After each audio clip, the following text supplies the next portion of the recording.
Okay, today we're going to talk about the best white backgrounds that came with the Commander Legends Battle for Baldur's Gate set. While their original purpose was to act as partner commanders, or basically partners, for the many legendary creatures in the set, the pairs often led to disappointingly old strategies with little novelty added to the classic D&D characters. In other words, it was kind of boring. However, these enchantments are very inexpensive cards with equally low mana values that give your commanders additional utility with whatever strategy you may be going for, and should earn a place in the 99 of any of those decks. First, let's start with the one background that isn't on this list. Far Traveler is designed for blink decks, but you can only blink something that is tapped at the end step. It's niche within niche and then has a few hoops to deal with in addition to that. Not worth it except in very specific decks with other cards in play to make it useful. Now, for the good stuff.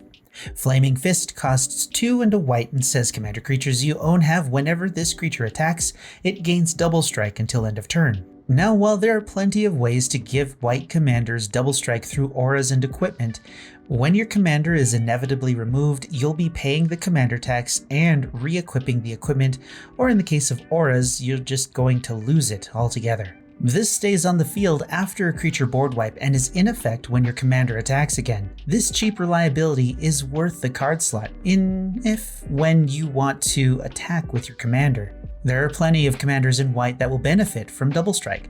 Aurelia can deal 12 commander damage from 2 combats in a single turn if she connects. Kadira, Caller of the Small, will create tokens each time she deals combat damage, increasing the number of tokens you make exponentially.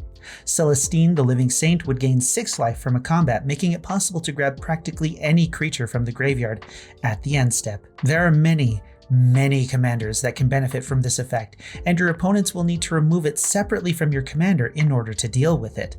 It's a very good budget option for its utility in many decks with white. Inspiring Leader costs 2 and a white and says, commander creatures you own have creature tokens you control get +2/+2. Do you have a token deck? Is your plan to swing with those tokens? Does that deck include the color white?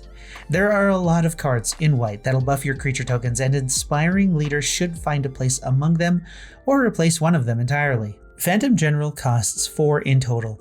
It's a creature so it can get removed with your commander, and gives creature tokens +1/+1. If you're running that, swapping it with Inspiring Leader is a direct upgrade. However, if you're running Skullclamp and your deck is low on card draw, you may not want to use this. If your commander is out, you'll be unable to kill a token just by equipping it, so aristocrat-style strategies might not be the best place for this card. But if your overall plan is to smash your opponent's face with a lot of big tokens in Ginny Fey or Thalise, Inspiring Leader is a great option. And since we're talking about smashing things, why don't you lightly tap that like button and sub to the channel while you're there.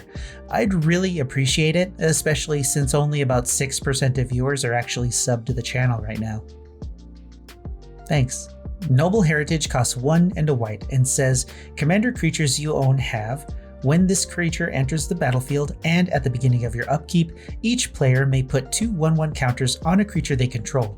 For each opponent who does, you gain protection from that player until your next turn. With this out, you can instantly give your commander 2 counters, making it more effective in combat if you plan on swinging with it or accomplishing other shenanigans while the counters are on it. The interesting part is that each player can put 2 1/1 counters on one of their creatures, so if your opponents do, you gain protection from that player until your next turn. While making your opponent's creatures bigger is less than ideal, your creatures will continually grow bigger, allowing them to deal with your opponent's big creatures in return. Or you can just get rid of their big creature if it comes after you, because that's really easy to do in white. If your deck is focused on putting counters on creatures, Noble Heritage should be an easy include.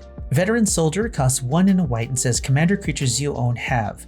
Whenever this creature attacks a player, if no opponent has more life than that player, for each opponent, create a 1/1 white soldier creature token that's tapped and attacking that player. This background will give you 3 soldier tokens each time your commander swings at the opponent with the most life. This background is pretty specific.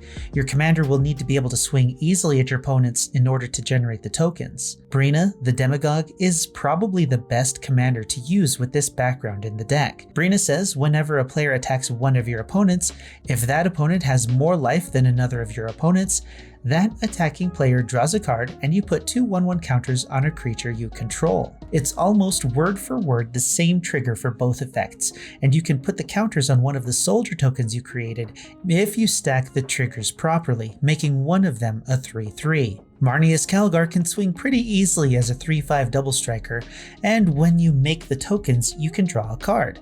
Ginny Fey has no evasion, so swinging with her could be dangerous, but if you were desperate, you could swing and make 3 cats or 3 dogs. The same is true with Elise. Swinging is dangerous, but you could get 3 spirits in the end step since you would have made 3 soldiers at the very least. Certainly not the best background, but Veteran Soldier is a cheap and easy way to make free tokens for the right commander. Folk Hero costs 1 and a white and says commander creatures you own have, whenever you cast a spell that shares a creature type with this creature, draw a card. This ability triggers only once each turn. If there's any commander that should have this card as an auto-include, it's Morophon the Boundless. It's a changeling, so it's every creature type. So if both are out, you'll draw a card once per turn for each creature you cast. Outside of that, any tribal deck that runs white, or a commander with many creature types that run the same creature type, would be where Folk Hero would shine. Vampires with Edgar Markov, any human deck, Giada Angels, and maybe Phyrexian Angel Horror Tribal, led by Atraxa. Folk Hero is a great include for a tribal deck in white. It won't draw you a lot of cards in a single turn, but your other options for card draw in white are far from budget. And that's it. Let me know what you thought of this video in the comments below, and while you're there, let me know if you use any of these backgrounds in any of your decks also. The blue backgrounds are next, so look forward to that. Like the video if you liked the video, dislike it if you disliked it, and until next time, I'm Space Coconut, and you're welcome.